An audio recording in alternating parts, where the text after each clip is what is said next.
जय हिंद साथियों। तो साथियों आज हम देखने वाले हैं संस्कृत का प्रैक्टिस सेट, जिसमें हम आपके लिए लेकर आए हैं 30 बहुत ही महत्वपूर्ण प्रश्न जो कि पिछली परीक्षाओं में पूछे गए हैं, उन्हीं का इसमें संकलन है। तो सभी साथी अंत तक हमारे साथ जरूर बने रहें। हम आपको संस्कृत की प्रैक्टिस अच्छे से कराते रहेंगे। और जो भी चैनल पर नए आए हैं साथियों, वो चैनल को सब्सक्राइब जरूर कर दें और साथ में वीडियो को लाइक भी कर दें। तो शुरू करते हैं हम आज का प्रैक्टिस सेट। हमारा पहला प्रैक्टिस सेट होने वाला है। शुरू करते हैं, देखते हैं पहला क्वेश्चन क्या है। पहला क्वेश्चन है संस्कृत व्याकरण के आदिवक्ता हैं।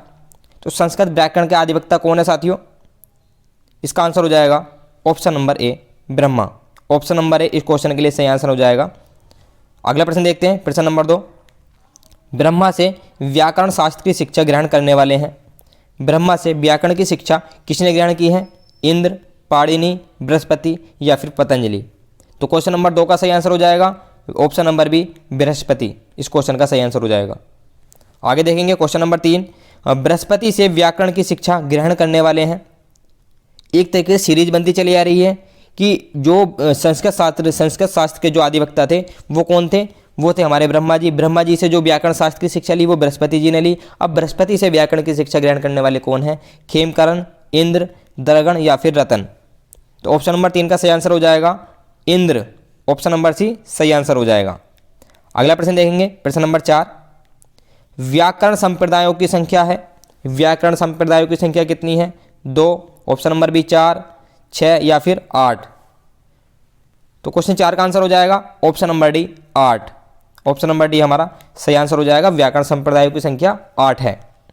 अगला प्रश्न देखेंगे, वर्तमान समय में संस्कृत व्याकरण का प्रतिनिधि ग्रंथ क्या है? कौन सा प्रतिनिधि ग्रंथ है संस्कृत व्याकरण का? अष्टाध्यायी, लघु सिद्धांत कौमुदी, सिद्धांत कौमुदी या फिर चांद्र व्याकरण। तो क्वेश्चन नंबर 5 का आंसर हो जाएगा option number A, Ashtadhyayi. Option number A हमारा सही आंसर हो जाएगा। अगला प्रश्न देखेंगे, अष्टाध्यायी का पर्याय है। अष्टाध्यायी का पर्याय क्या है? व्याकरण, शब्दानुशासन, शब्द विधा या फिर इनमें से कोई नहीं। तो क्वेश्चन नंबर 6 का आंसर हो जाएगा शब्दानुशासन। ऑप्शन नंबर बी हमारा सही आंसर हो जाएगा इस क्वेश्चन के लिए। अगला प्रश्न देखेंगे, अष्टाध्यायी के रचनाकार हैं। इंपॉर्टेंट क्वेश्चन है साथियों। अष्टाध्यायी के रचनाकार कौन है? भट्टोजी दीक्षित, वरदराज, महर्षि पाणिनि या फिर कात्यायन। तो क्वेश्चन नंबर 7 का सही आंसर हो जाएगा महर्षि पाणिनि। ऑप्शन नंबर सी सही आंसर हो जाएगा इस क्वेश्चन के लिए। अगला प्रश्न देखेंगे, पाणिनि को व्याकरण की शिक्षा देने वाले हैं। पाणिनि को व्याकरण की शिक्षा किसने दी थी? ब्रह्मा ने, बृहस्पति ने, विष्णु ने या फिर शिव ने।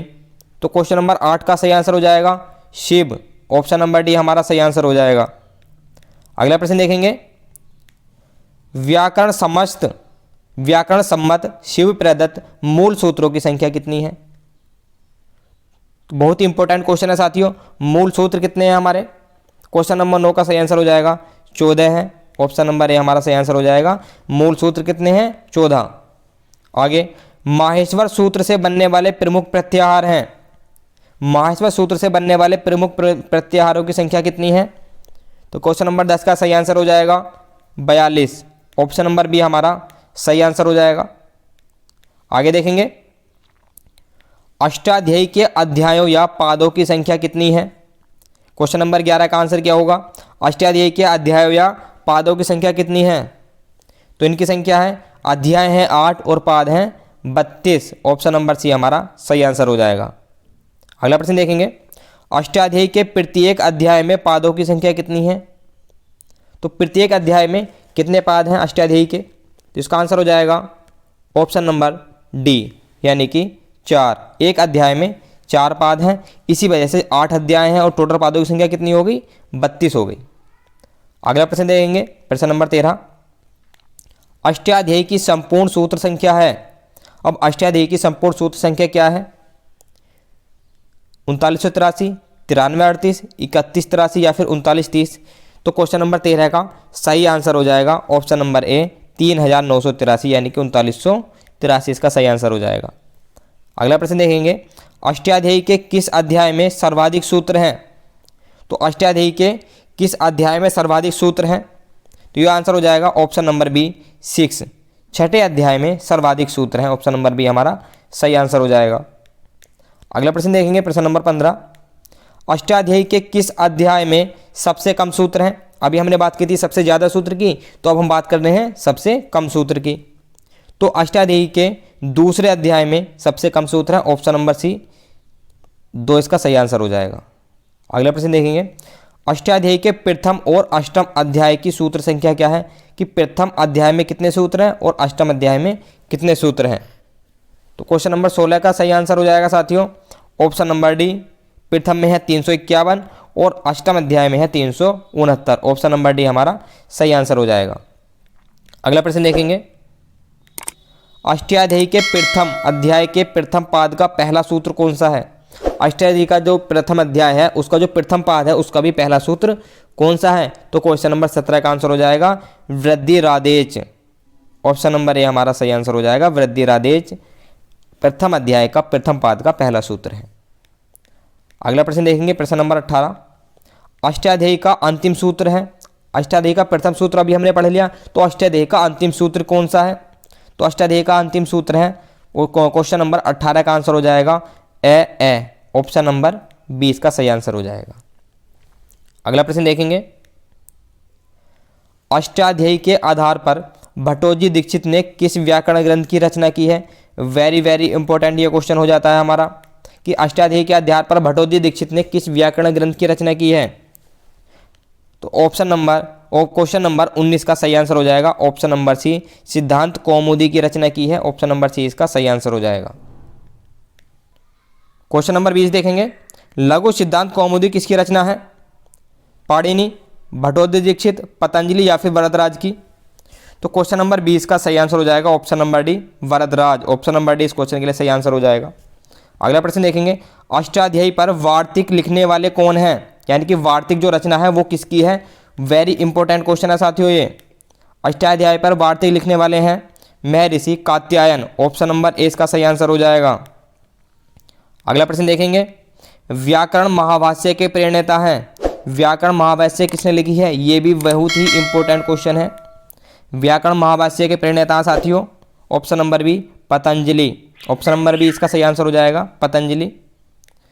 अगला प्रश्न देखेंगे, त्रिमुनि से संकेतित आचार्य हैं। त्रिमुनि किन के लिए कहा गया है, ब्रह्मा विष्णु महेश जी के लिए, सनक सनंदन सनातन, पाणिनि कात्यायन पतंजलि या फिर नारद वशिष्ठ और विश्वामित्र के लिए। तो क्वेश्चन नंबर 23 का सही आंसर हो जाएगा option number C, Panini Katyayana और पतंजलि। ऑप्शन नंबर सी हमारा सही आंसर हो जाएगा। अगले प्रश्न देखेंगे, वेद पुरुष का मुख कहलाने वाला वेदांग है। वेद पुरुष का मुख कहलाने वाला वेदांग कौन सा है। तो क्वेश्चन नंबर 24 का सही आंसर हो जाएगा व्याकरण। ऑप्शन नंबर डी, व्याकरण हमारा सही आंसर हो जाएगा। अगला प्रश्न देखेंगे, आदि भाषा वैज्ञानिक के रूप में प्रख्यात व्याकरण है। आदि भाषा वैज्ञानिक के रूप में प्रख्यात व्याकरण है। तो क्वेश्चन नंबर 25 का सही आंसर हो जाएगा पाणिनि। ऑप्शन नंबर ए हमारा सही आंसर हो जाएगा। अगला प्रश्न देखेंगे, कात्यायन के अनुसार व्याकरण के प्रयोजन हैं। व्याकरण के प्रयोजन कितने हैं महर्षि कात्यायन के अनुसार। तो क्वेश्चन नंबर 26 का सही आंसर होगा option number B, 5। Option number B हमारा सही आंसर हो जाएगा। अगला प्रश्न देखेंगे, प्रश्न नंबर 28, व्याकरण शब्द की व्युत्पत्ति है। व्याकरण शब्द की जो व्युत्पत्ति हुई है वो किससे हुई है, विशेषण व्याकरण से, विकृतिम न्यायति, वेदांग न्यायति या फिर व्याक्रियन्ते शब्दा अनेन से। तो क्वेश्चन नंबर 28 का सही आंसर हो जाएगा ऑप्शन नंबर डी, व्याक्रियन्ते शब्दा अनेन। ऑप्शन नंबर डी हमारा सही आंसर हो जाएगा। अगला प्रश्न देखेंगे, वैदिक और लौकिक व्याकरणों में सरलतर है। वैदिक व्याकरण, लौकिक कालौकिक व्याकरण, लौकिक व्याकरण या फिर इनमें से कोई नहीं। तो वैदिक और लौकिक व्याकरण में कौन सी सबसे ज़्यादा सरल है। तो क्वेश्चन नंबर 29 का सही आंसर हो जाएगा वैदिक व्याकरण। ऑप्शन नंबर ए हमारा सही आंसर हो जाएगा। अगला प्रश्न देखेंगे और आज का लास्ट प्रश्न होगा। कल हम अगले प्रैक्टिस सेट में क्वेश्चन नंबर 31 से आगे के देखेंगे। अभी के लिए लास्ट प्रश्न होगा क्वेश्चन नंबर 30, धातु पाठ में गणों की संख्या कितनी होती है। तो धातु पाठ में कितने गण होते हैं, 5, 10, 15 या फिर 20। तो इस क्वेश्चन के लिए सही आंसर हो जाएगा ऑप्शन नंबर बी, 10। धातु पाठ में 10 गण होते हैं। ऑप्शन नंबर 20 इसका सही आंसर हो जाएगा। तो जिन साथियों ने अभी तक हमारे चैनल को सब्सक्राइब नहीं किया वो चैनल को सब्सक्राइब जरूर कर दें और साथ में वीडियो को लाइक भी कर दें। तो हम आपसे मिलते हैं अगले प्रैक्टिस सेट में। जय हिंद।